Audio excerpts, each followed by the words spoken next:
IPL ची final match बघायला कार्यकर्ते चालले साताऱ्यातनं डायरेक्ट अहमदाबादला.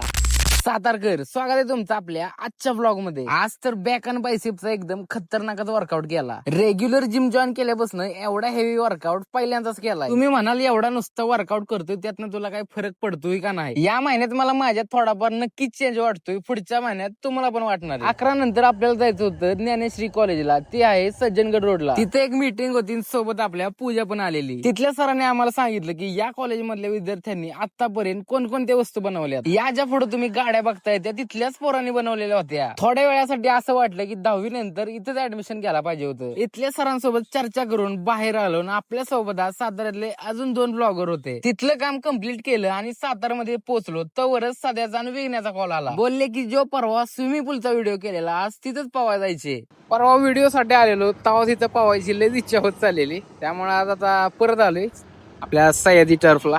इथला स्विमिंग पूल खरंच एकच नंबर आहे. म्हणजे पवायला मज्जा झाली. पण पाण्यात घेऊ वाटतोय पण हप्ता नाही संपला त्यामुळे पाण्यात नको घ्यायला. बिना 100 घेऊन आली ती मला.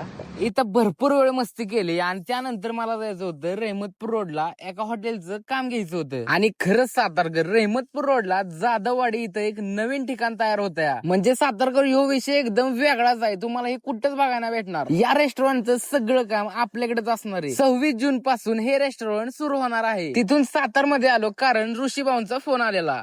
ऋषीभाऊ चालले अहमदाबादला RCBचे फायनल बाहेर आम्हाला सोडून चालली.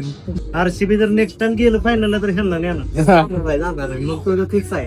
RCB फायनलला जाणार. ऋषीभाऊंसोबत मानदेशी ब्लॉगर आणि विटा गोल्डन सिटी पेजचे ओनर पण होते. आता ही अहमदाबादचं स्टेडियम गाजवूनच येणार आहे ती. आता हे तर निघाले ती, मी पण निघतो आणि भेटूया उद्याच्या ब्लॉग मध्ये.